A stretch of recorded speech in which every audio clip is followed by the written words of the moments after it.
Buenos días, buenas tardes, buenas noches en el lugar donde se encuentren. Esos saludos. Bienvenidos una vez más a su programa Voces Criminales, Univit.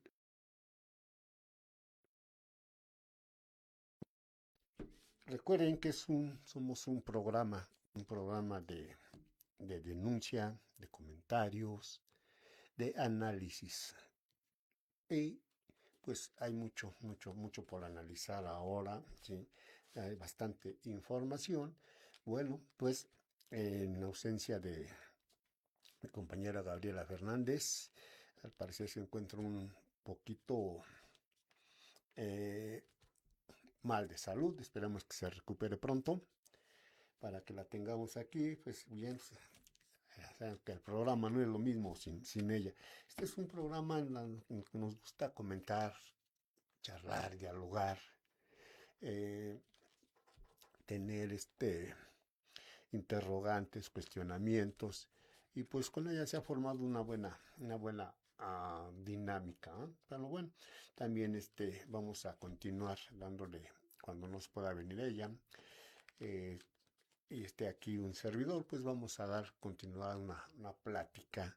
Sabemos que la criminalidad pues nunca descansa, los criminales no descansan. La inseguridad, pues por consiguiente, y la inseguridad está presente en todos lados, en cualquier momento. Muchas veces dicen un accidente pasa hasta en la casa, y efectivamente, ¿verdad? Sí, ciertamente no es un acto criminal si es algo violento. Y aquí habría que diferenciar, bueno, al menos la concepción de lo que es un accidente y que es un percance. Etimológica y genéricamente se dice que el accidente es aquel que sucede, es un hecho que sucede por la naturaleza, en la que no interviene la mano del hombre. Como cuáles, bueno, pues tenemos las tormentas, la caída de un árbol, no sé, una inundación, las lluvias, no lo puede evitar el hombre, ¿sí? Y lo demás, pues sería percance, ¿sí? Es decir, si traes tu vehículo y caes en un bache o te quedas sin frenos, la Vox Populi lo denomina como accidente. Pero ahí sería, desde mi punto de vista epistemológico, sería un percance. ¿Por qué? Porque pudiste haber prevenido el haber caído en un bache, el haberte quedado sin frenos. ¿Cómo sería la prevención? Pues revisando tu coche, naturalmente, que esté en condiciones. Y esto lo escuchamos cada temporada vacacional en los medios, así como forma de información de prevención. Arregle su coche, si se va a ir manejando, vigile los frenos, vaya, todo. Lleve su herramienta, todo el conocimiento básico de mecánica. Pero bueno, sí, eso sería lo que la gente, bueno, lo que sería un percance, no un accidente. Pero la Vox Populi eh, se ha acostumbrado a llamarlo accidente, ¿sí? En programas anteriores, junto con Gabriela, comentábamos que que muchas veces se aplican mal los términos. Y es por el uso continuo, ¿no? El uso continuo, el uso común, y además de que pues uno no se ocupa de saber qué significado tienen. Pocas veces nos ocupamos de tomar un diccionario para saber qué significado tiene la palabra que mencioné. Y ahorita pues es mucho más rápido, mucho más fácil, y que se consulte en las redes, en los medios tecnológicos, pues rápidamente pueden entrar y saber qué es lo que significa, qué es lo que están hablando, ¿sí? ¿Para qué? Pues para tener una mejor, mejor comprensión, mejor entendimiento de lo que es nuestro lenguaje, nuestro idioma tan rico y bonito que es el español, ¿sí? que es mucho más complicado aprender español que aprender el inglés. ¿Sí? Pero también lo tenemos muy ampliado y además estamos empleando muchos anglicismos. ¿Sí? Y eso a donde nos lleva pues a ir perdiendo esas cuestiones de nuestro lenguaje. ¿Y por qué viene todo esto a colación? Pues porque de ahí vienen los malos términos aplicados. Ya lo mencionamos en nuestra área forense. Calcinación tiene un significado totalmente a lo que mencionan los medios, a lo que mencionan los colegas, lo que mencionan los compañeros. ¿Sí? Forense tiene otro significado y lamentablemente pues lo diferencian mucho de lo legal, sabiendo que son sinónimos: legal apegado a la ley, forense apegado o relativo al foro. Por consiguiente, si un foro es un espacio, un lugar donde se lleva un litigio, es decir, un litigio es una pelea, etimológicamente es una discusión,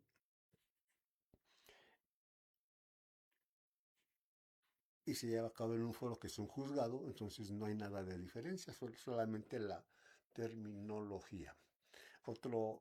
Otra confusión frecuente, sobre todo en los medios, en los alumnos que están ejerciendo o están incursionando en esta licenciatura, también menciono, la confusión está en eso, ¿sí? En lo que es legal y forense, que son diferentes. El otro término que es el más frecuente es en medicina legal y en medicina forense. Es el mismo, eh, es el mismo trabajo, la misma área, ¿sí? Nada más que unos son, la especialidad se llama medicina legal, pero ya en la práctica lo forense pues es llevado a cabo en un foro.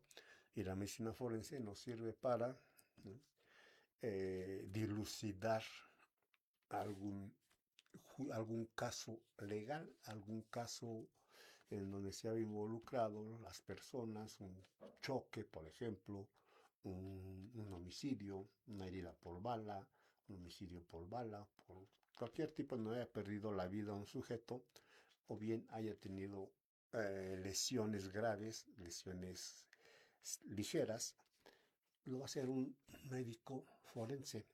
¿Sí? El certificado, la revisión, la necropsia va a ser un médico forense o médico legista. ¿Sí?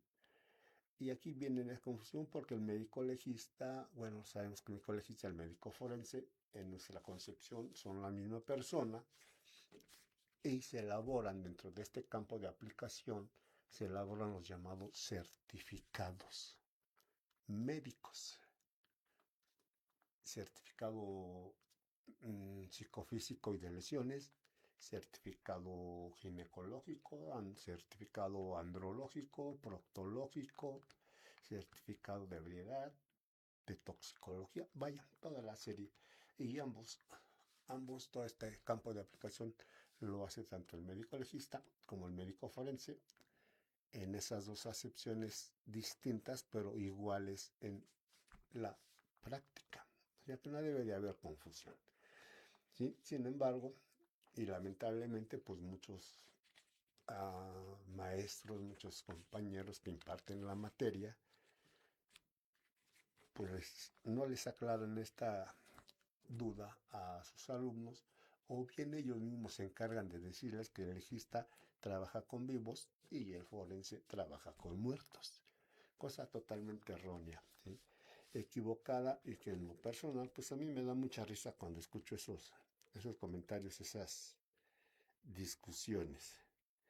Pero bueno, ¿sí? Porque estábamos hablando de esto. Para los jóvenes que nos escuchan,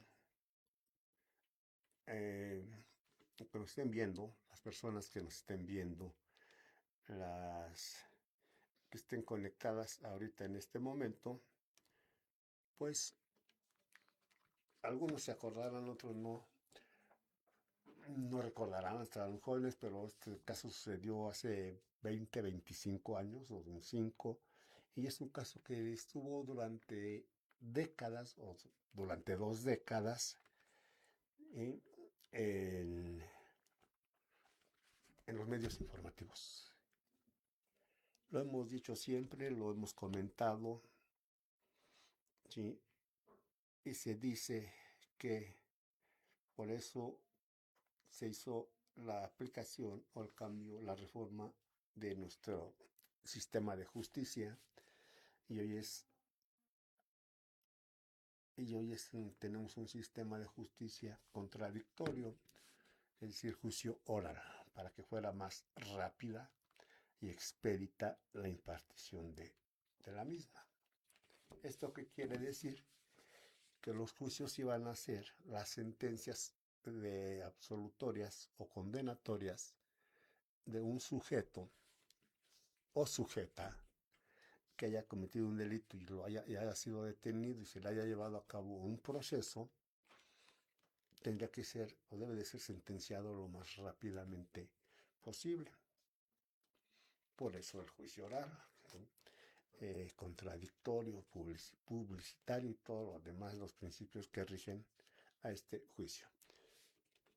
Y esas reformas fueron en el 2008, ¿sí? Para el 2018, en teoría, ya todo el país debería de haber estado manejando los juicios orales, pero no fue así.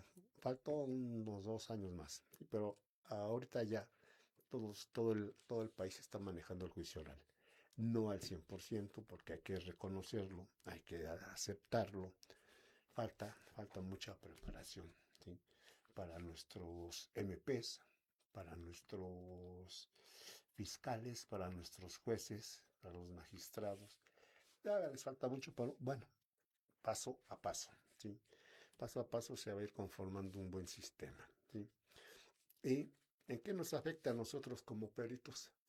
Porque también tenemos que conocer, tenemos que presentarnos en un juicio, en los juicios orales durante una investigación, ya sea como perito oficial o como perito de práctica privada o de defensa, ¿sí? Entonces no estamos ajenos a la impartición y somos interrogados, tanto por el ministerio, el fiscal, el mismo juez nos puede interrogar, la defensa nos interrogan y tenemos que saber nuestra área, ¿sí? Bien, y les decía, recordarán, y si no, tal lo vamos a mencionar, voy a tratar de hacerlo lo más completo en poco tiempo, resumir 2 décadas, ¿sí?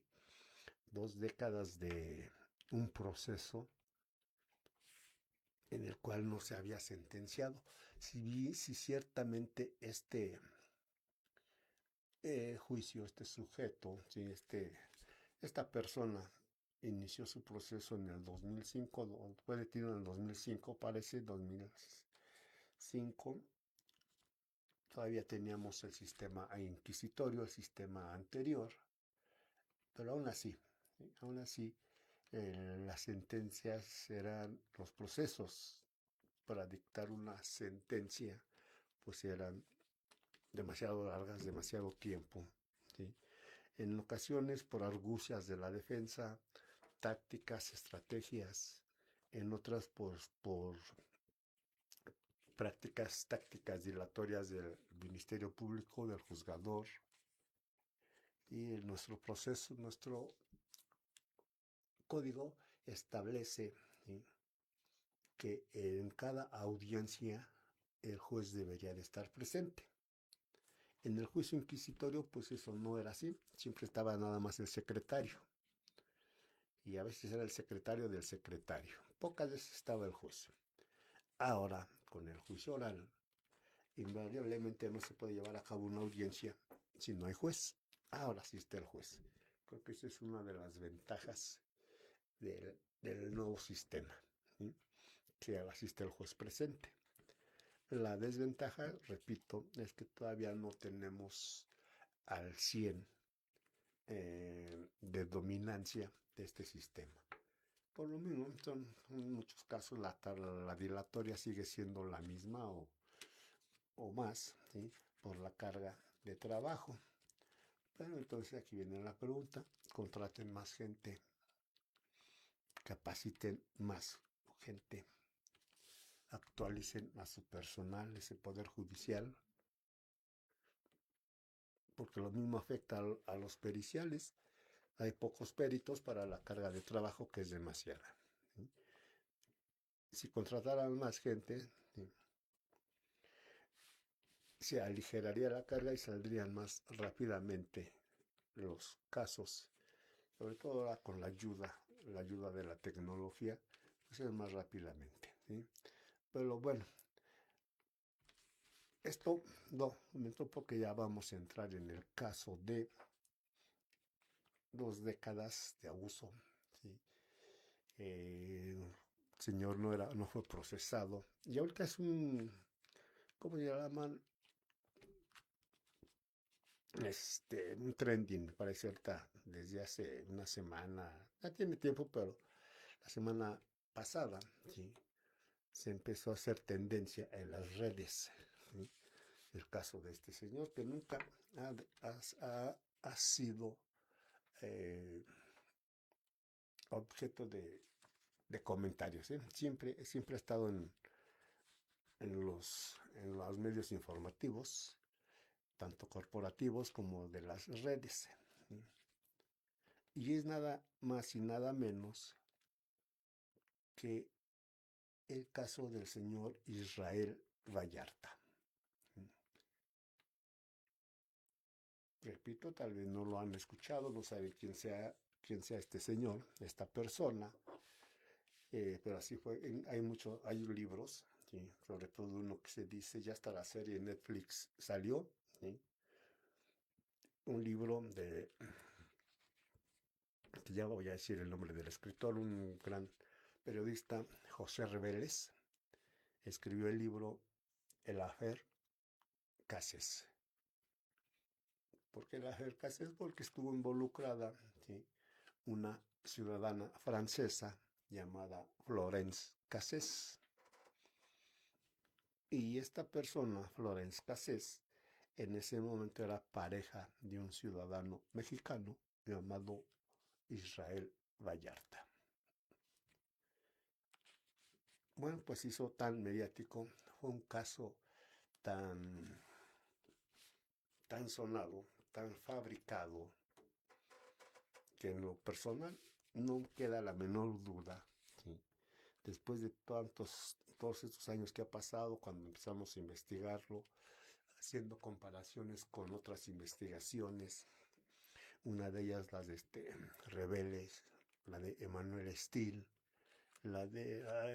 se me va el nombre de otro periodista, escritor, todos son escritores, ¿eh?, que estuvieron investigando y no, por nuestra cuenta también, llegamos a la conclusión de que fue un montaje. Y fue tan visto que este montaje, esta detención, fue televisada. Jamás en la historia de la criminalidad en México había sido transmitido una detención en vivo. Y este fue el caso. Pero no fue un caso transmitido en vivo en el momento de la detención. Fue un montaje televisivo. Un montaje televisivo precisamente por esta compañía, ¿sí?, Televisa, con sus locutores, ¿sí?, y TV Azteca. ¿Quién hizo este montaje? Y en primera instancia, de hecho, en la transmisión que se hizo del montaje, se escucha en la grabación original, se escucha claramente que dicen corte, que se repita la escena. Y ciertamente así fue.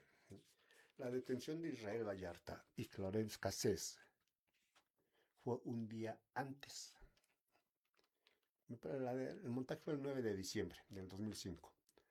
A ellos los detienen un día antes, el día 8, en la carretera federal a Cuernavaca. Hay una finca denominada Las Chinitas. Bueno, a ellos los detienen en la carretera de Tlalpan un día antes, el día 8, ¿sí?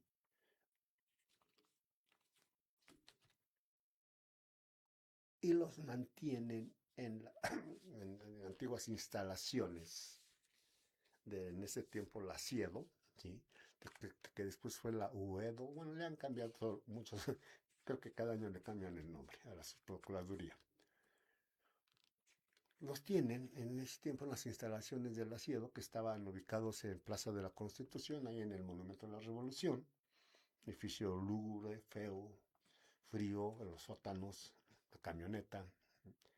Y hasta el siguiente día hacen la representación, hacen el montaje de que detuvieron a unos secuestradores. Y están las escenas, ¿eh? Están las escenas. Y también se ve cómo efectivamente fue el montaje. Hay una escena en donde se ve claramente que abren una puertecita iluminada, que es por donde entraron los agentes, donde estaba la mano, llamada mano derecha, del secretario de Gobernación, Genaro García Luna, que era Palomino, ¿sí? Se ve cómo se abre la puerta para que vayan ingresando los demás. Bueno, independientemente del montaje, ¿sí? De la escenografía que fabricaron en ese momento, la crítica al sistema, ¿sí? La corrupción imperante que aún permea no se va a eliminar, eso estamos seguros, así como la criminalidad no se acaba, ¿sí? La corrupción tampoco, ¿sí? ¿Y por qué? Pues por la corrupción es parte de que alimenta o patrocina o da pie a la, a la delincuencia, ¿no? La corrupción también es un acto criminal. Pues bien, independientemente del montaje, de las condiciones, de las situaciones que se hicieron, de la escenografía montada, lo crítico, ¿sí? Es que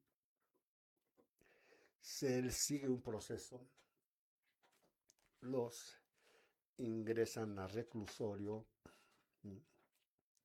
a Florence Cassés, faltando al protocolo, ¿sí? De derecho internacional, nunca se notifica a la embajada francesa, al consulado francés, para que tenga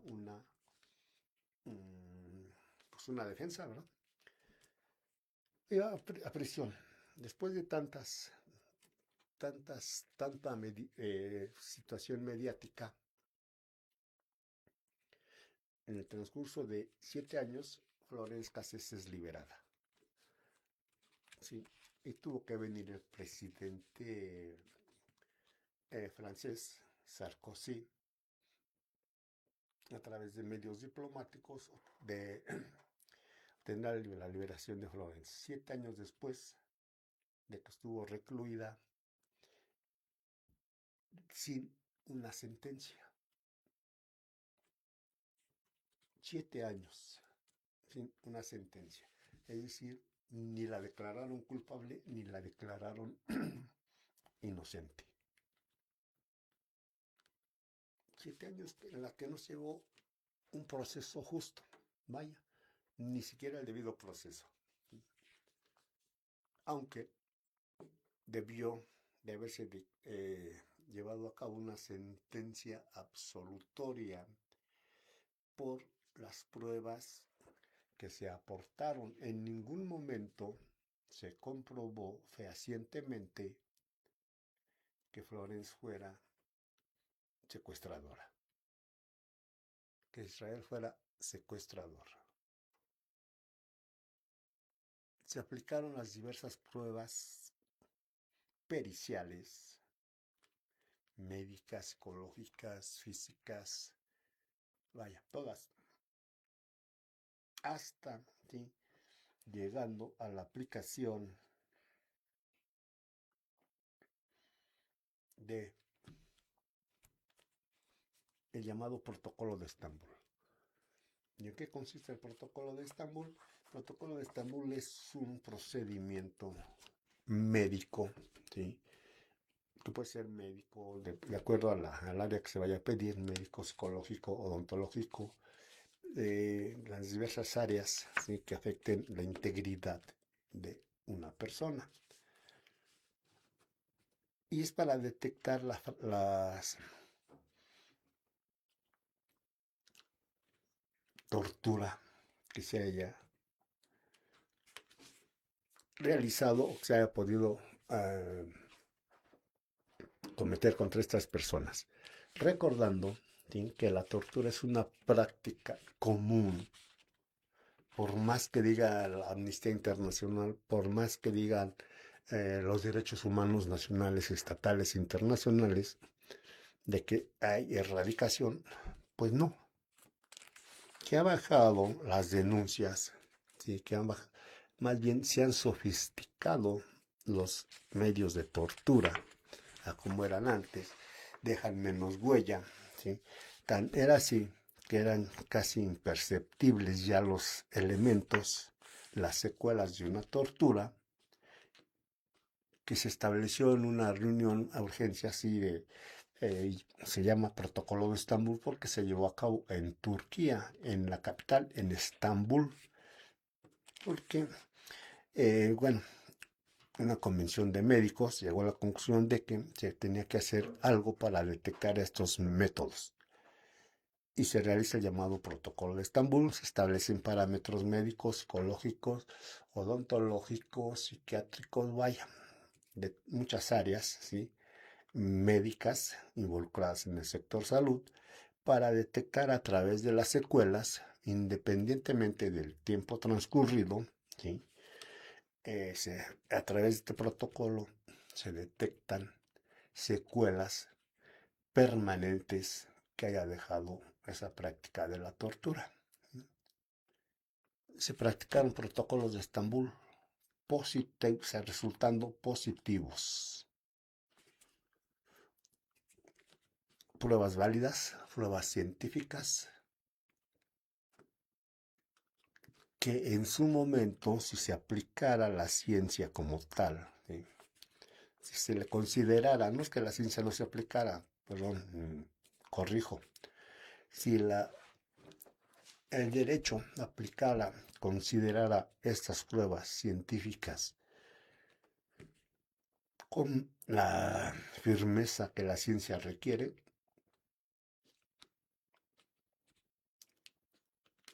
tendrían que haber sido absueltos, ¿sí?, una sentencia absolutoria.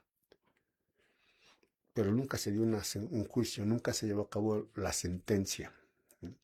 Y todo este cúmulo de pruebas, incluyendo el protocolo, fue acumulándose, ¿sí?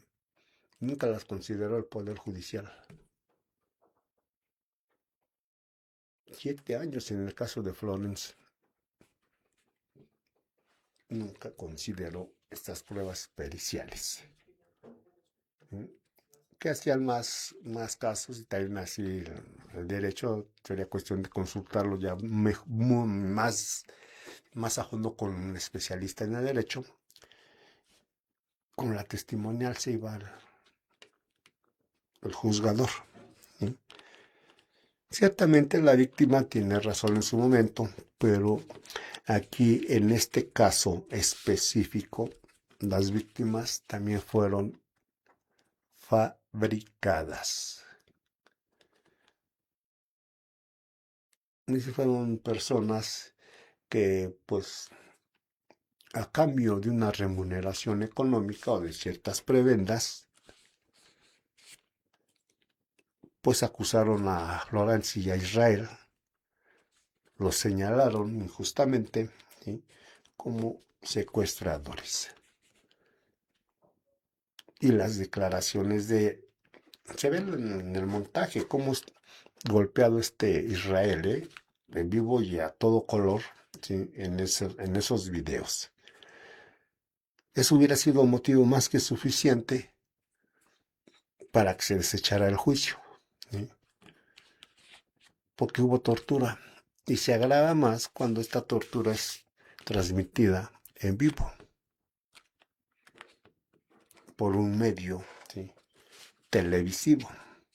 Ese era el motivo más que suficiente para eh, descalificar la detención. Si a esto le agregamos las confesiones firmadas, bueno, sí, firmadas y escritas por Israel y por Florence, que fueron obtenidas a través de la tortura, comprobado, entonces no tenía razón de que estuvieran encarcelados. No había elementos. Una detención que violó todos los derechos humanos de estas dos personas, que el Poder Judicial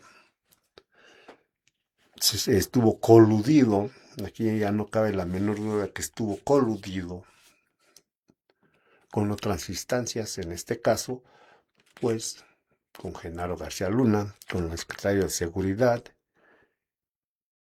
Vaya, una verdadera cloaca, ¿sí?, de corrupción.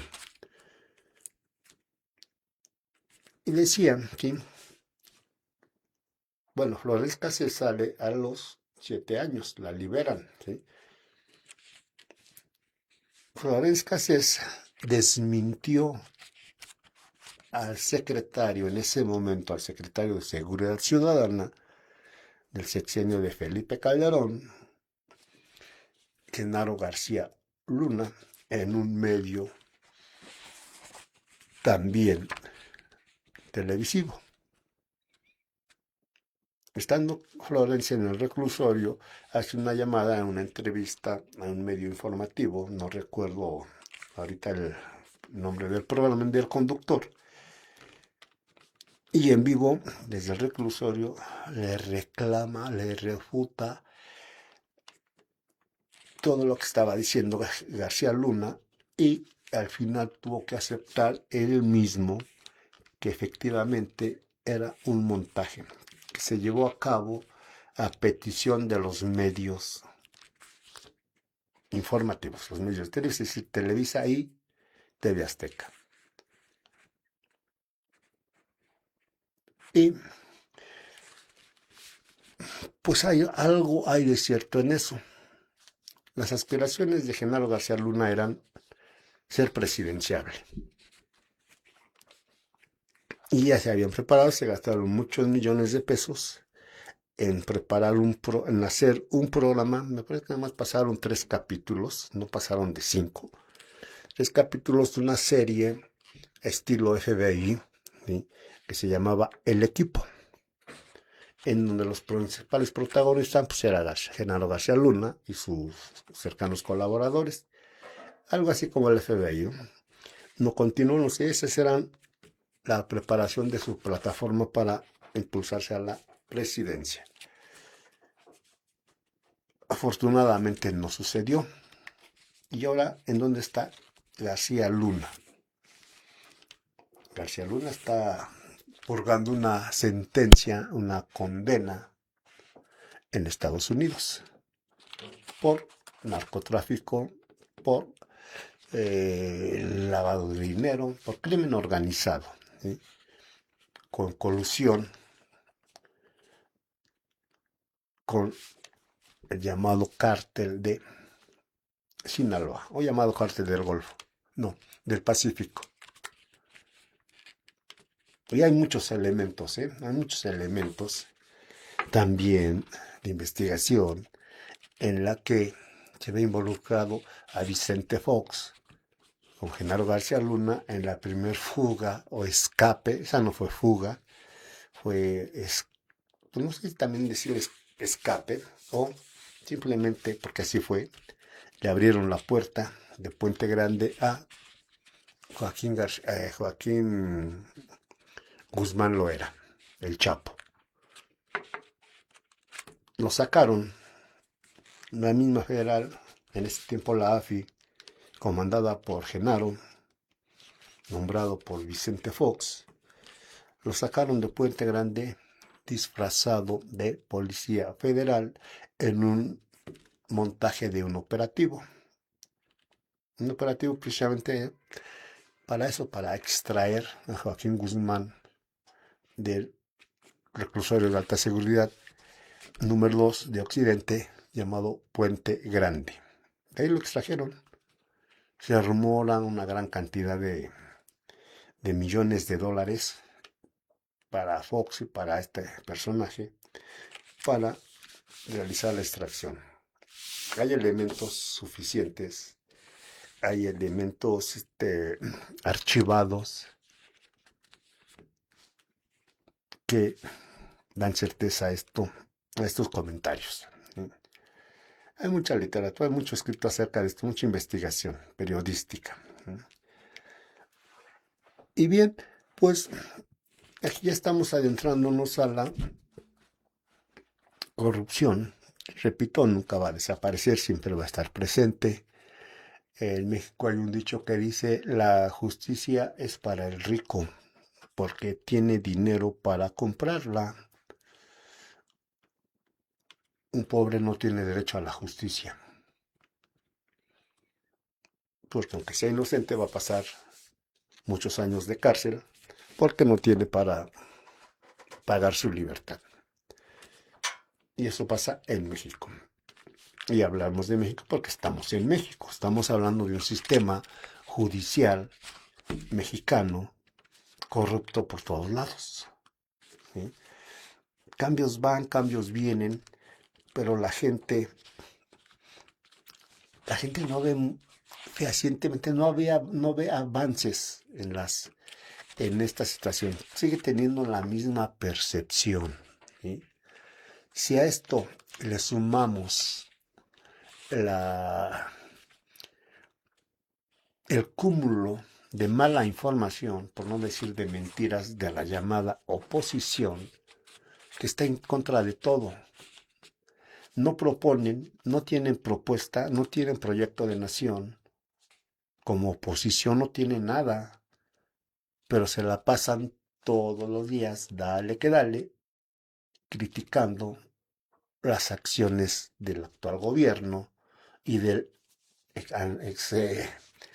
anterior, de los otros dos sexenios, sean 6, 7, 8 años que llevan de la llamada cuarta transformación. Ni apoyan, ni proponen, pero sí se la pasan criticando, ¿sí? Dejando, bueno, sí, criticando, haciendo reclamos no sustentados. Hay inclusive un líder de un partido que ya es nombrado de la COPAL, Confederación de Pueblos Latinoamericanos, ¿sí? En estos días, y se la pasa, va una vez a la semana a Estados Unidos a dar sus conferencias, a denostar, ¿sí? A hablar mal de su país y de su sistema, ¿sí? Que es un narcoestado, que es un estado dictatorial, que censura, el poder censura a los medios. Y la pregunta es, si hubiera censura, no estaría hablando lo que él va a hablar, vaya, ni yo estaría diciendo lo que estoy diciendo, por la censura gubernamental. ¿Sí? De que es un narcoestado, no han probado nada, ni al anterior presidente, ni a esta actual, esos nexos, cuando hay muchos elementos que a ellos sí, a los de llamada de oposición, que anteriormente tenían el control, tenían el poder gubernamental, hay mucha información que los relaciona, y muchos exgobernadores que colaboraron no simplemente colaboraron, traficaban también droga, un caso muy sonado, muy llevado a cabo, que se comprobó totalmente la relación entre Juárez y este gobernador fue el de Quintana Roo, Villanueva. O sea, la política siempre va a estar involucrada, ¿sí?, con el narco. Pero se presentan pruebas, dice un comunicador, es que yo no soy juez para pedirte pruebas. No, no eres juez, pero sí, tus fuentes deben de ser confiables para dar esa información, corroborar la información, no nada más darla, porque que te la dijo el amigo de un amigo no tiene sentido, no tiene validez. Bien, ¿sí? Eso fue en el sentido de Florence Cassés. Tuvo que a punto de desatarse un conflicto internacional. De hecho, se desató, ¿no? Se rompieron relaciones diplomáticas con Francia. Francia canceló la Semana Cultural Mexicana en Francia, precisamente, ¿sí? Hubo discusión en ese momento entre el presidente, en ese entonces era el presidente de México, Felipe Calderón, ¿sí?, con su homólogo parisino. No era Sarkozy, era otro. Ya había otro que perdió su, bueno, no perdió, terminó su periodo presidencial. Después llegó Sarkozy en el periodo de Peña Nieto, que fue el que acordó la liberación de Florence Cassés, ¿sí? Y bien, 7 años después, Florence Cassés es liberada, ¿sí?, porque no se le comprobó nada, ¿sí? Miles de hojas, miles de hojas de audiencias de proceso, pero que sin contener nada, nada relevante. Puras, pues mentiras, ¿no? Algo prefabricado. Si ustedes tuvieran oportunidad de ver un expediente de estos llamados del crimen organizado, se podrán dar cuenta que es el mismo formato, ¿sí? Parece que hay una persona que les dicta todo lo que viene en esas declaraciones. Y esto es más de... Ustedes dirán, bueno, pues en todos lados, sí, en todos lados. Puede ser un caso que sucedió en Sonora, en donde intervino las Fuerzas Armadas, por ejemplo, sin dar nombre. Bueno, la Marina, pues. En Sonora y otro en Guerrero, y tienen las mismas, por eso parece que se las dicta una sola persona, el mismo, la misma sustancia de fondo, de fondo en estas declaraciones. ¿Cómo es posible que uno que está en Chihuahua, y luego los relacionan, que uno que fue detenido en Chihuahua, en Sonora, haya conocido al de Guerrero? Y aquí de lo más, en el caso de Ayotzinapa, ¿sí?,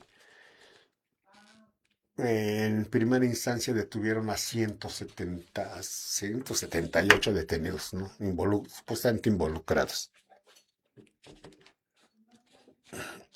Y aquí viene lo que confirma lo que estoy comentando, ¿sí? En su hoja de información de detención, de puesta a disposición, las Fuerzas Armadas dicen: detuvimos a un sujeto de nombre tal, alias tal, ¿sí?, y narran los hechos, ¿sí? Íbamos patrullando cuando en la tiendita de la esquina de la calle Galeana con Comonfort estaban 3 sujetos tomando cerveza. Cuando se percataron de nuestra presencia, empezaron a correr y los detuvimos. Inició la persecución y los detuvimos. Eso fue en Guerrero, ¿sí?, en Chilpancingo. Y después detienen a otros en, mm, en Galeana, sí, que también es el municipio de Guerrero. Lo mismo, dice la Marina, íbamos patrullando por la calle de Comonfort y esquina con Galeana, aquí o Hidalgo.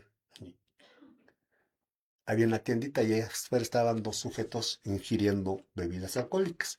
Se percatan de nuestra presencia y empiezan a correr. Iniciamos la persecución y los detuvimos. El mismo texto para por lo menos 50 detenidos en diferentes municipios, en diferentes colonias, pero con las mismas calles y la misma tiendita y el mismo proceder de los delincuentes, de los supuestos delincuentes, se percatan de nuestra presencia y empiezan a correr. Iniciamos persecución y los detuvimos. Y en estos casos, pues no hay casualidades, hasta les falta creatividad, ¿no? La misma tiendita, las mismas calles, en diferentes colonias y en diferentes municipios. Y así, digo, es para dar risa. ¿Sí? Bueno, no, a uno le da risa, pero es para preocuparse, ¿no? Porque, digo, si así funciona nuestra justicia, así funcionan nuestras Fuerzas Armadas, pues qué mal está todo esto. Todo esto no hace más que comprobar la corrupción que hay, que existe dentro de, ¿sí? Pero bueno, ¿sí? Esperemos que esto se vaya erradicando, ¿sí? Con el nuevo Poder Judicial, que también, ahí está Es de risa lo de un conductor, ¿no? Que ya está predisponiendo, ya se hace la víctima, ¿sí? Cuando durante 20 décadas estuvo fastidie, acusándolo, y ahorita vamos a terminar con esto de Cassés, de Vallarta, ¿sí?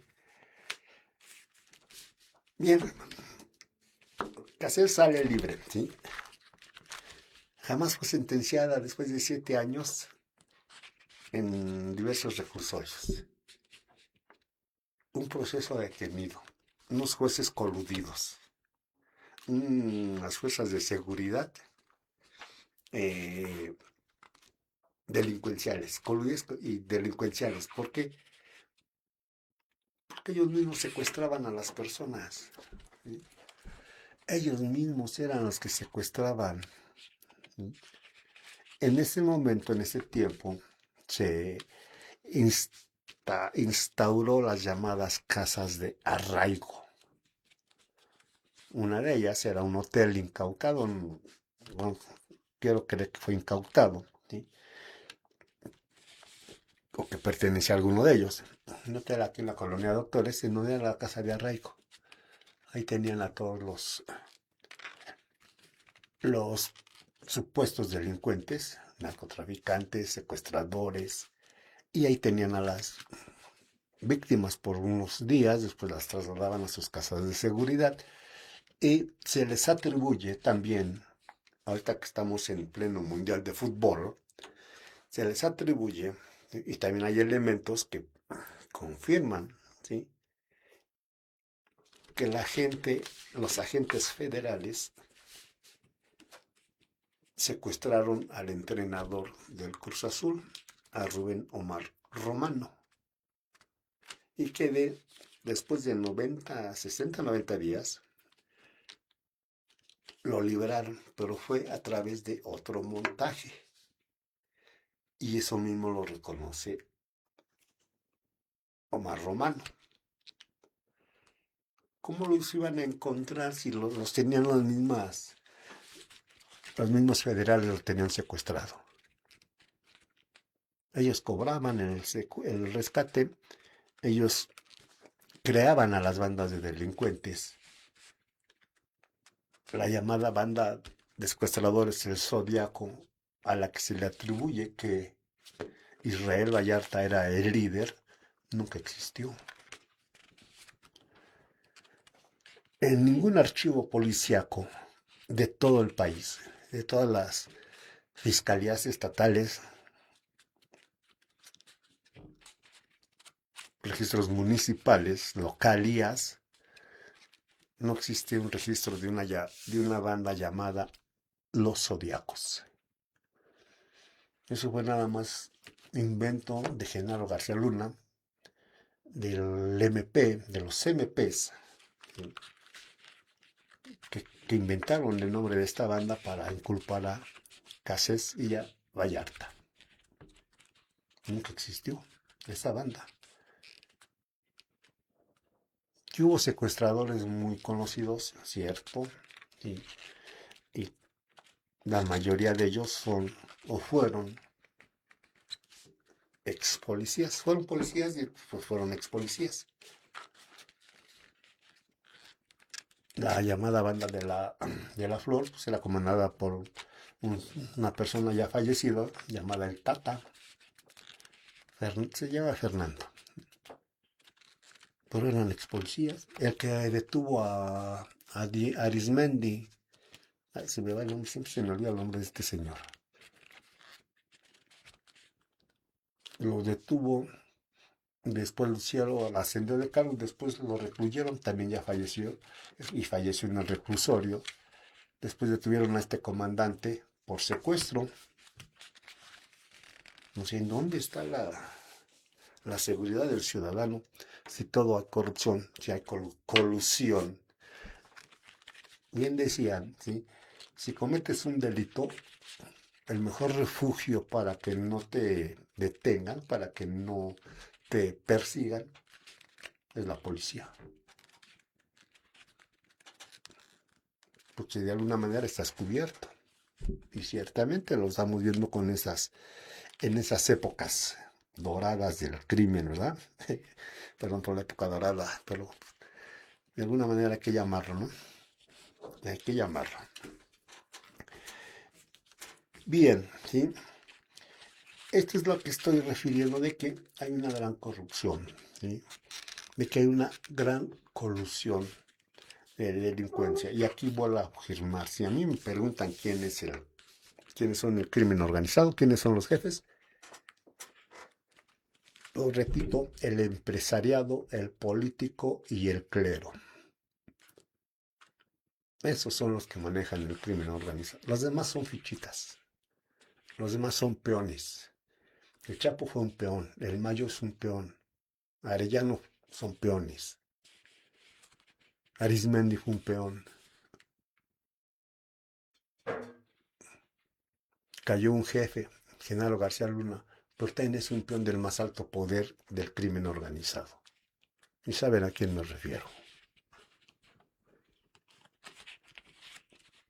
O sea, ¿en dónde está? Si los elementos que son los encargados de procurarnos seguridad como ciudadanos, ¿sí? Son los mayores delincuentes, son los que conforman el crimen organizado y el crimen común y corriente, pues a dónde vamos a ir, en qué país estamos, ¿no? Ahora que el mundo al revés.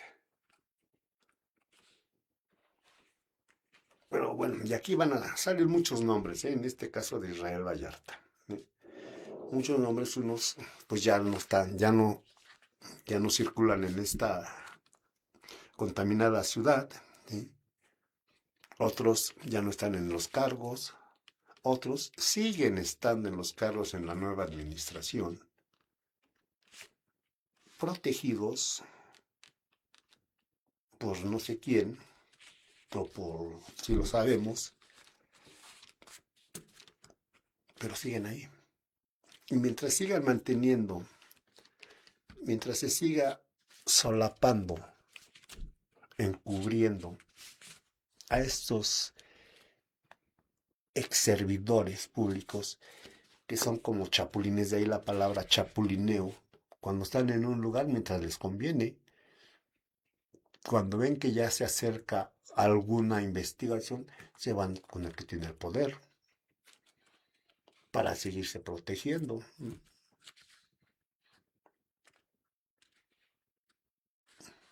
Creo que en ese sentido la ley, el cambio, no es como se ha mencionado, ¿sí? Como se ha mencionado, y pues debemos de como ciudadanos, también lo hemos dicho en este espacio, no dejémosle todo a papá gobierno. También debemos ayudar, porque somos parte de esto, ¿sí? Porque también somos parte de la corrupción, por mínima que sea. Le ofrecemos una moneda, un billete a la persona para que nos atienda más rápido, para que nos proporcione un servicio más rápido. Esta es corrupción. Y si no empezamos por nosotros, pues es demasiada carga para el gobierno, que es su trabajo, ciertamente, ¿sí? Pero también hay que poner algo de nuestra parte, ¿sí? Conocer nuestros derechos, ¿sí? Y no dejarnos intimidar por amenazas de nadie, ni de un civil, ni de un funcionario, ni de un servidor público, llámese policías, ¿sí? De cualquier nivel. Pero hay muchos nombres involucrados, jueces, magistrados, ¿sí? Y bien, bueno, Flores ya la dejamos, ya salió, ¿sí? No sabemos, los últimos reportes que se tienen de ella es que, pues, está escribiendo un libro acerca de sus vivencias, está con la intención de demandar al Estado mexicano y a ciertas personas. En este caso, pues, fue en el periodo de Vicente Fox, 2005-2006, ¿sí? Ya estaba el otro presidente azul, pues ahí maneja esa información de que quiere demandar al Estado, ¿sí? Y pues está en todo su derecho, 7 años recluida, sin sentencia, más que sin sentencia, sin pruebas. Le fabricaron el delito del secuestro, ¿sí? Pero lo más crítico es Israel Vallarta, 20 años. Hace un año que le decretaron la libertad absolutaria. Lo absolvieron del supuesto del delito de secuestro y de otros más. Sin embargo, tuvieron que pasar 20 años para que llegaran otros nuevos magistrados, otros nuevos jueces, que no del todo, ahorita lo comentamos, ¿sí? Para que le dieran la libertad, la absolución, que le dictaran sentencia. 20 años después, le dicen que es inocente, que no hay pruebas que lo culpen como secuestrador. Yo les pregunto a ustedes, ¿qué hubieran hecho o qué habrían hecho en esos 20 años si estuvieran en libertad? Y que no hicieron en esos 20 años que estuvieron recluidos. ¿Habrá algún medio de que se les pague esos 20 años recluidos? ¿Cómo y con qué?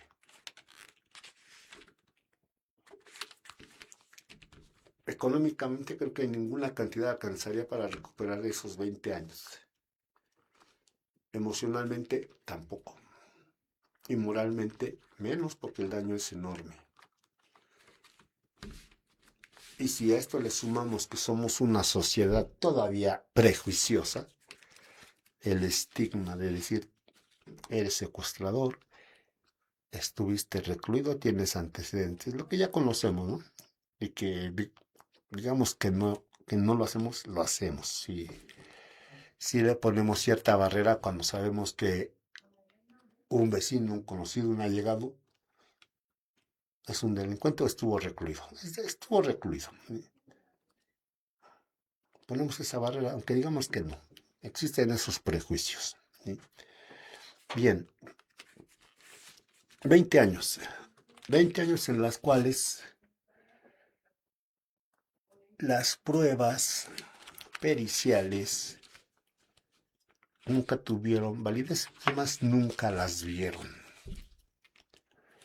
Expedientes olvidados, audiencias canceladas, personajes que intervinieron, tanto los conductores de televisión como ciertos policías, ciertos elementos policíacos, protegidos por el poder.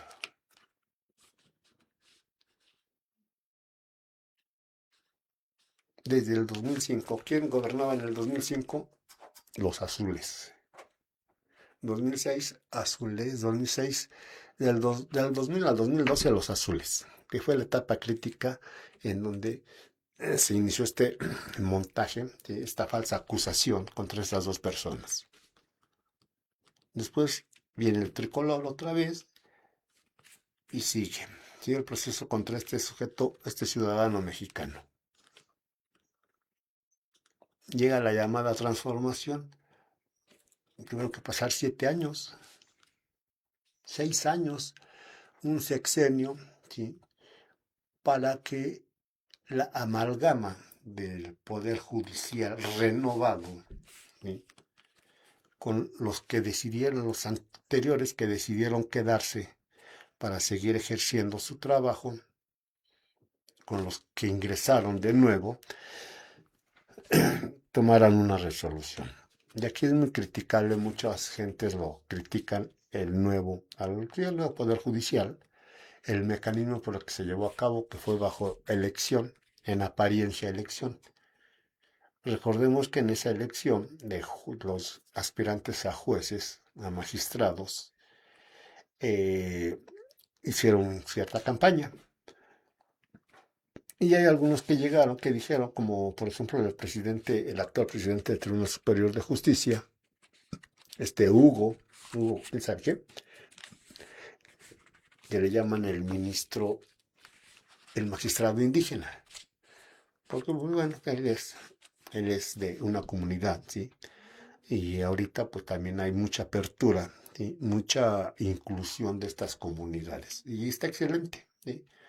Es excelente que se haga esa apertura a estas personas. Sin en cambio digo que existen todavía prejuicios, y sobre todo de algunos medios corporativos, informativos, que no lo bajan de el indígena, ¿no? Con las redes le hacen muchos memes, ¿no? Si presumimos de una inclusión, de una libertad de expresión, pues bueno, hay que respetar, ¿sí? No hay que hacer mofa de la apariencia física, de, de sus habilidades. No, es una persona como tal, con mucha o poca preparación, no lo sabemos. Está en ese lugar, por algo está en ese lugar. Por su conocimiento, porque lo pusieron, por lo que sea. Lo único que esperamos es que haga y desarrolle bien su trabajo.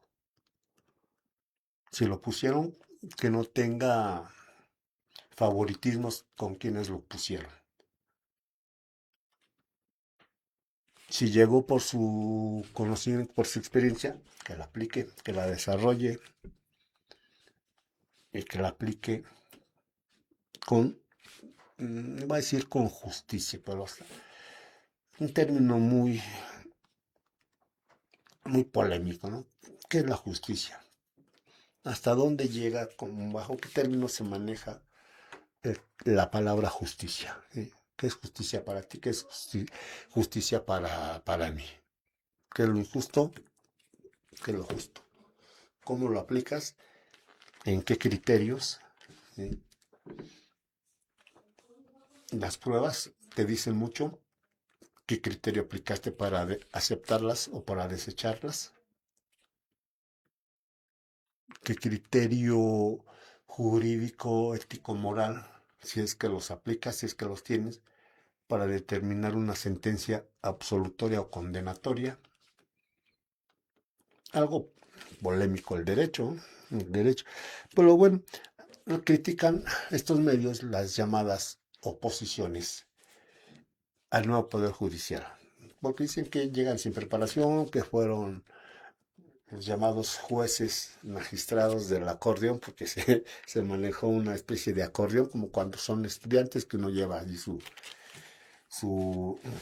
al ir a la elección llevaban su cuaderno, su acordeoncito, ¿no? Como para un examen. Y les llaman jueces del acordeón. Ahora, la libertad de Vallarta, la absolución de Vallarta, que hay diferentes testimonios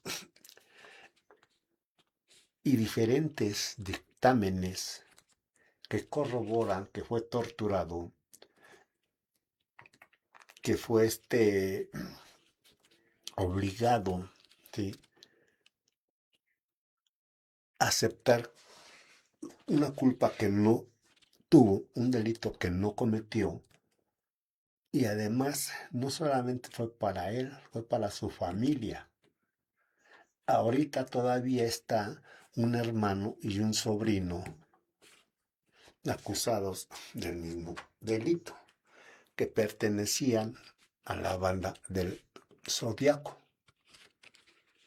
O sea, era una empresa familiar. Y ya salió uno o dos hermanos también ya. Los liberaron. Pero aquí sí lo que mencionamos, hasta dónde puede llegar. ¿Sí?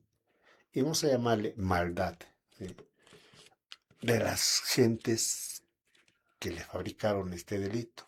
¿Con qué finalidad? ¿Qué intereses tenían en afectar a Israel? Tendríamos que conocer su contexto laboral, social, familiar, para determinar, y ya está determinado, por qué lo quisieron afectar de esa forma y qué persona o personas hay detrás de todo esto. ¿Quiénes son los que organizaron todo este lío? ¿Quiénes organizaron todo este montaje que duró 20 años?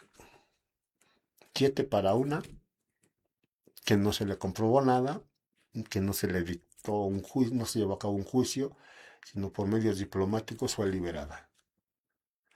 Y el otro que duró 20 años, ¿por qué tanto? ¿Qué tan poderoso es el personaje o las personas que están detrás de todo esto? ¿Y cuál era la finalidad? ¿Con qué objetivo? Recordemos que criminalmente, bajo toda acción de un homicidio, hay una reacción o hay una ventaja. Hay la respuesta, la respuesta a la pregunta del investigador. ¿Quién? ¿Quién es la víctima o víctimas? ¿Quién es el victimario o victimarios? Los responsables, quién los autores materiales, quién los autores intelectuales, quién es el, el beneficiado por la comisión de estos delitos o de ese delito. Y hay nombres, esperemos que salgan prontamente. Bueno, ya se saben, pero esperemos, ¿sí?, que si la justicia es retomar el caso, la contrademanda que pudiera ser, o que se menciona que va a ser Israel, pues esperemos que con todos los elementos que se haga, no como especie de venganza, sino que se aplique el derecho. Si hay culpables, que los hay, que fabricaron estos delitos, pues que sean juzgados, que lleven un proceso apegado a derecho. ¿Sí? Si hay daño que reparar, que sí lo hay, pero aquí la pregunta es cómo reparas ese daño, esos 20 años, cómo reconstruyes una familia que destruyeron o que estuvo destruido durante 20 años. ¿Sí? ¿Cómo te reconstruyes a ti cuando estuviste 20 años purgando, sometido a torturas constantes, a vejaciones, a culparte de algo que nunca hiciste, pero que te obligaban a hacerlo? bajo la coacción de amenazas familiares. ¿Cómo? Dime cómo te reconstruyes, cómo te pagan todo ese daño. Y la pregunta que deberíamos de hacernos, aparte de estas, es cómo limpiar, cómo elegir a nuestras fuerzas de seguridad,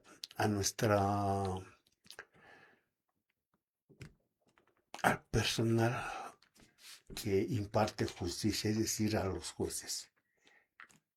¿Qué se puede hacer para que los jueces, los ministerios públicos, vaya, todos los que estén involucrados en la seguridad e impartición de justicia,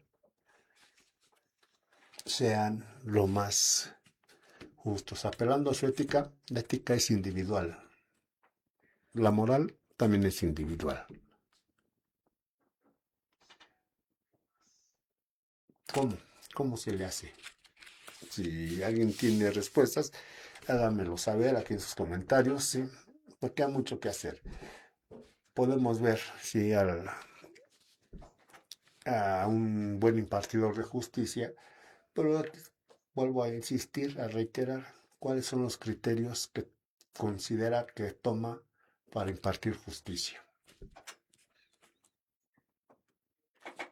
Si sus argumentos, fundamentos que toma me convencen, porque me convencieron. Polémica la situación, pero algo se tiene que hacer, ¿sí? Para las fuerzas de seguridad, es decir, policías de investigación, se les hacen muchos, por lo menos los 5 exámenes obligatorios. ¿Quién los aplica? ¿Los aplican bien? O también qué criterios toman para aplicarlos. Les recuerdo que en algunos momentos hicimos certificación para elementos policíacos y pues todos tenían problemas. Una estadística de las Fuerzas Armadas nos indica que el 80% tiene problemas psiquiátricos. Bajo esta tesitura, ¿en qué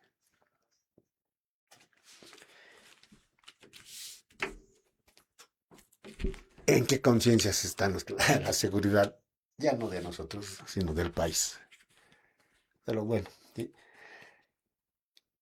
¿A qué conclusión podríamos llegar? ¿Sí? Con el caso de Vallarta Cáceres. La justicia es para el que tiene, volvemos al punto, la justicia es para el que tiene con qué comprarla.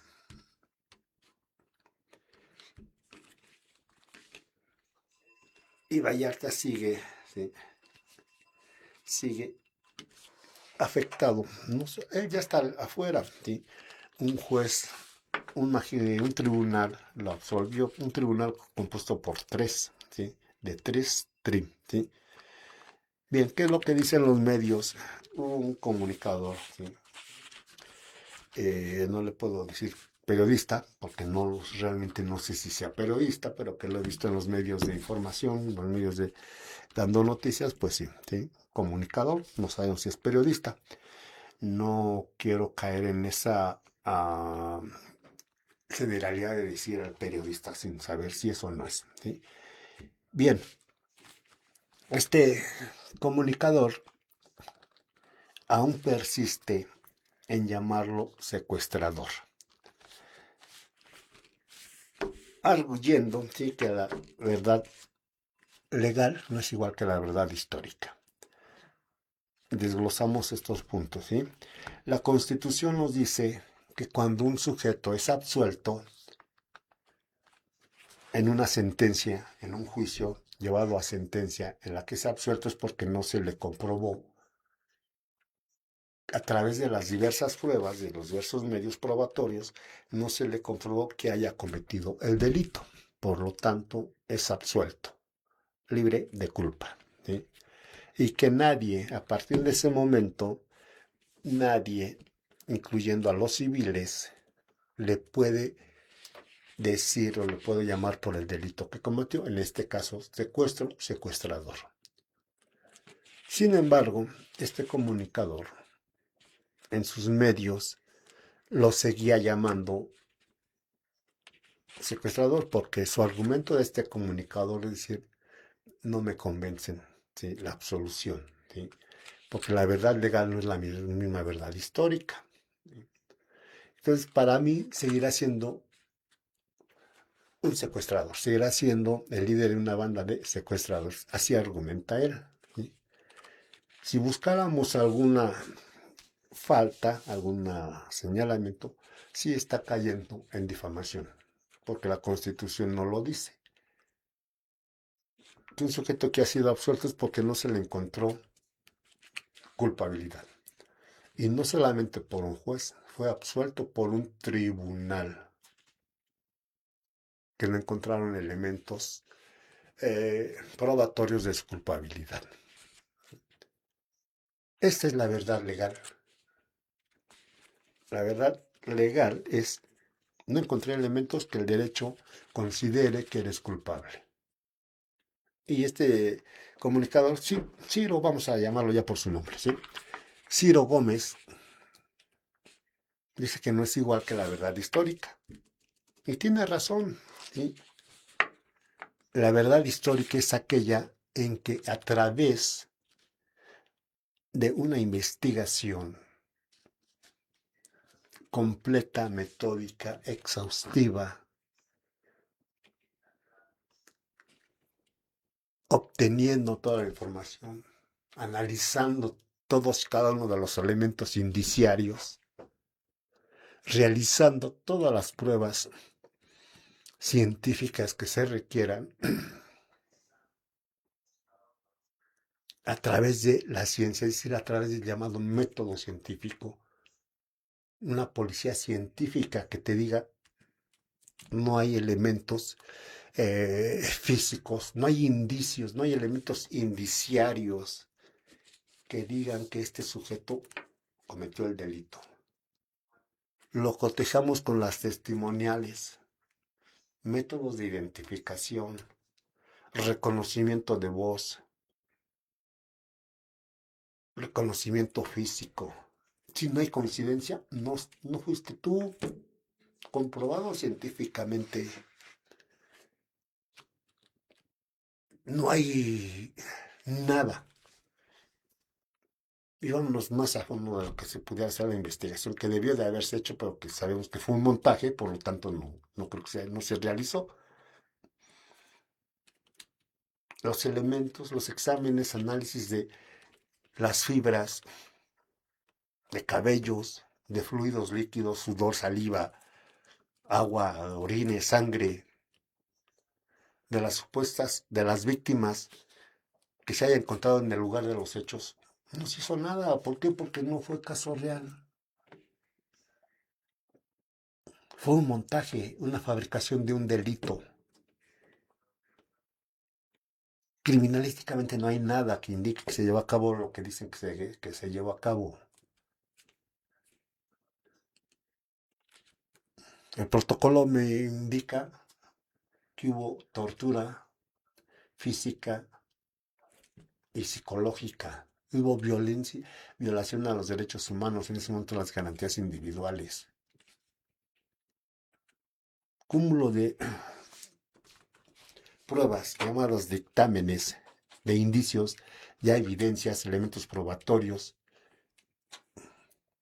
que indican que todas esas confesiones fueron obtenidas a través de tortura. Elementos materiales indiciarios, no hay, los pocos que hay fueron sembrados, es decir, fueron puestos por la misma policía. Hicieron la escenografía como una obra de teatro, pues.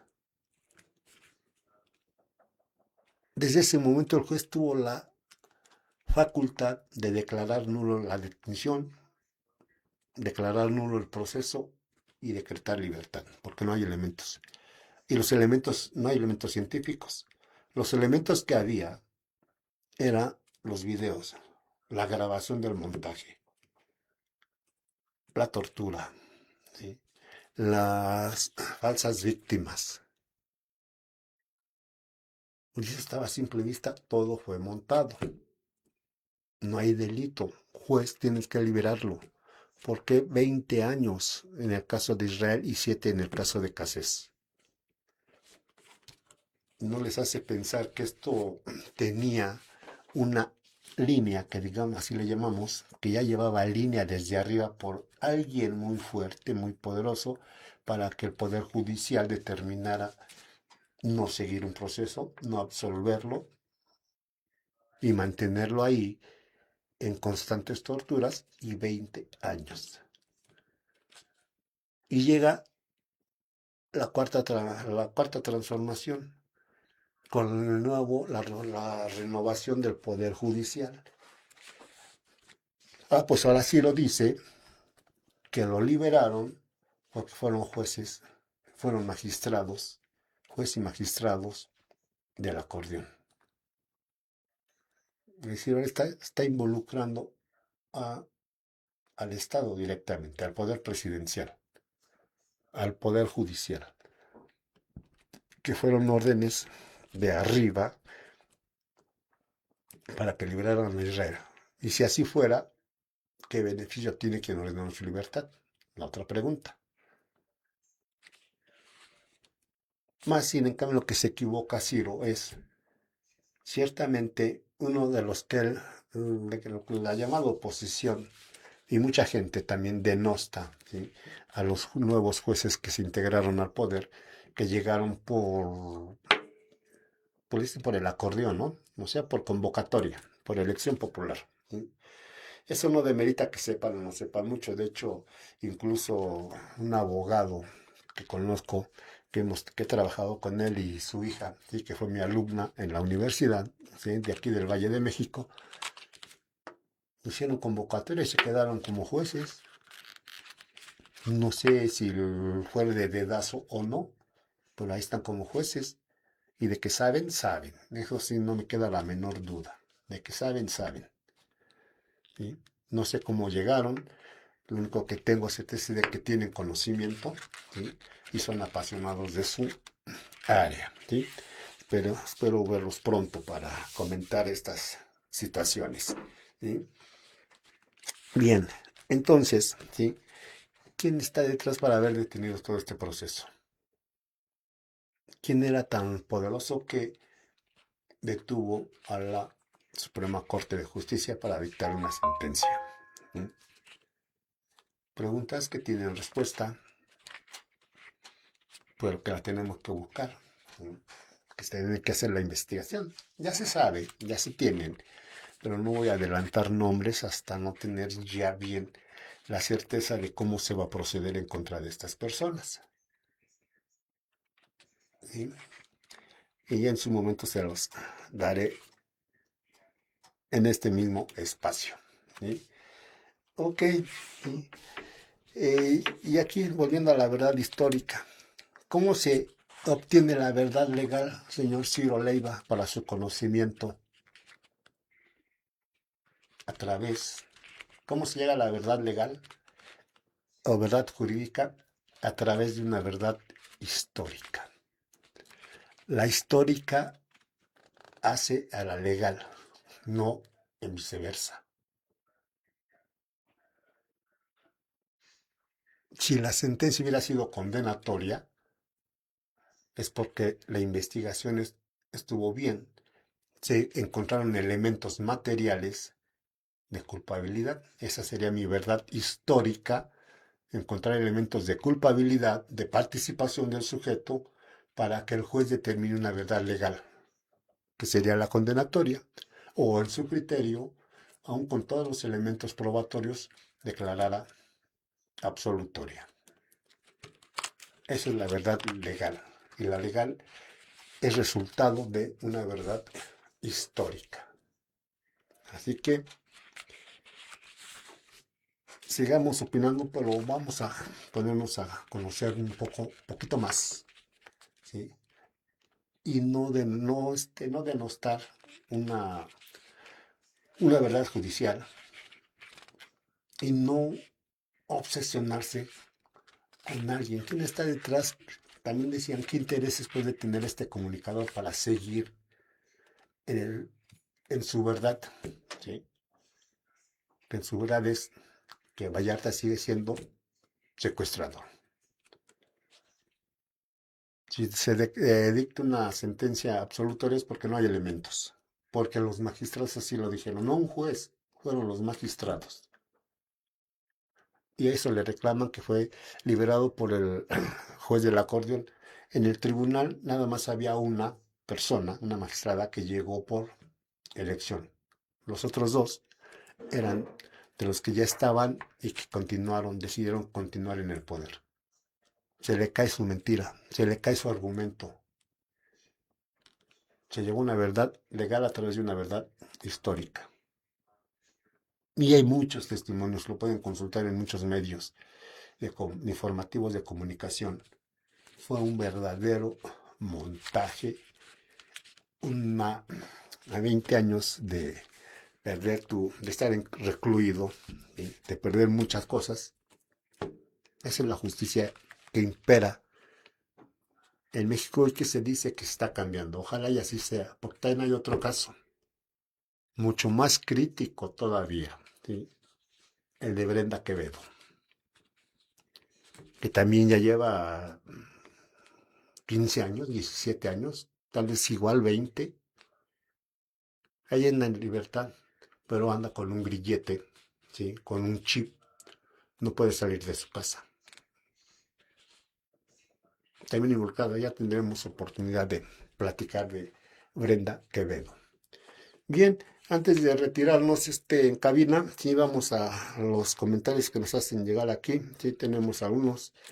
Alejandro Amaya García, fuerte abrazo. Igual Alex va de vuelta, fuerte, fuerte y fraternal abrazo, toques y el Gadu. Alejandro Amaya García, qué gusto verte, gracias, gracias, saludos, nos sigue, gracias. Miriam Cruz, saludos doctor, gracias Miriam, siempre muy interesante. Bueno, esperemos que les siga escuchando nuestras charlas, que digo que sería más interesante que estuviera aquí Gabriela, porque pues se hace más ligero y se hace más alegre con sus cuestionamientos, se hace más dinámico, ¿sí? Ecatepec.com, qué interesante charla hoy, doctor. Gracias, ecatepec.com, texcoco.com. Saludos desde Texcoco, van de regreso.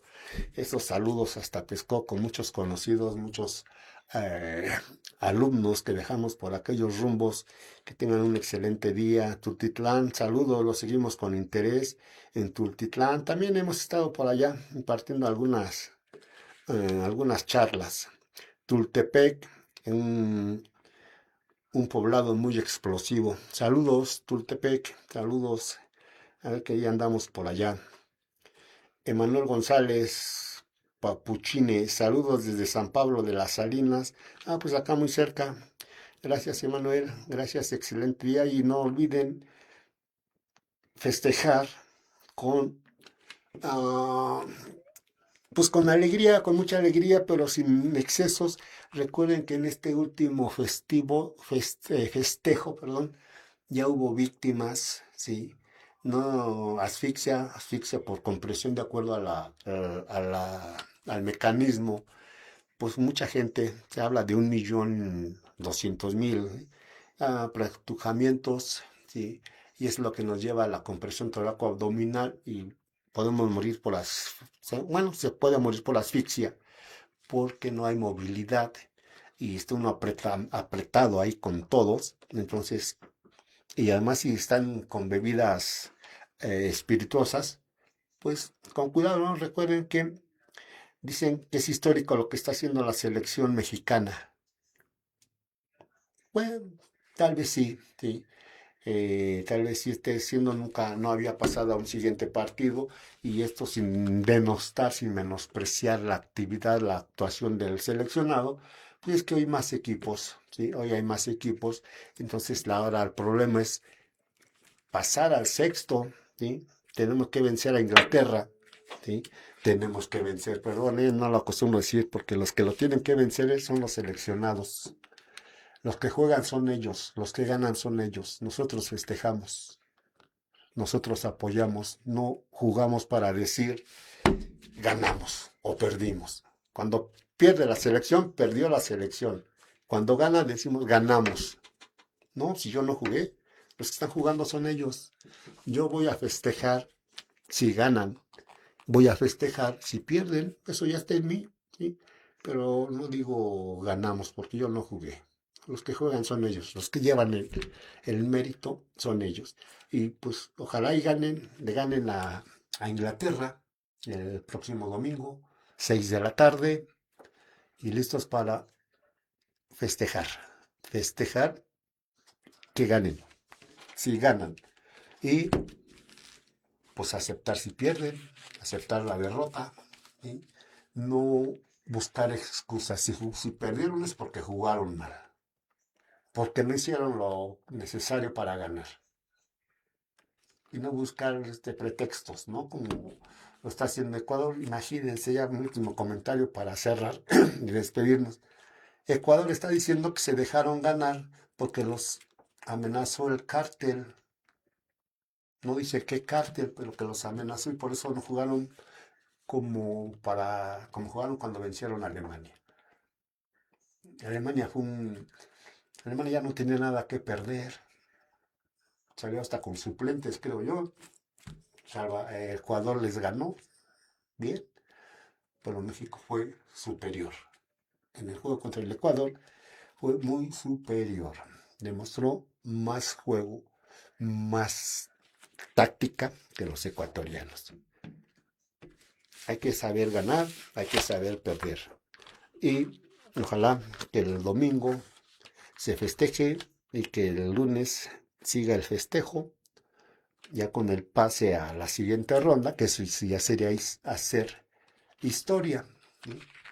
Que más no estoy tampoco de acuerdo en decir se hace historia, ¿no? Pero que es agradable, sería agradable ver los que pasan venciendo a Alemania, pasan a ser a la siguiente fase. ¿Sí? Vamos a octavos. Ahorita ya está dentro de los 8 mejores. Y si sí, y ojalá y se cumpla ese y si sí. Bueno, pues llegó el momento de despedirnos, no sin antes desearles un muy buen fin de semana, ¿sí? Un de semana con la familia, con los que sea que quieran estar, pero pásenla bien. Si les gusta la bebida espirituosa, con moderación. Si les gusta el fútbol, con moderación. Festejen adecuadamente. No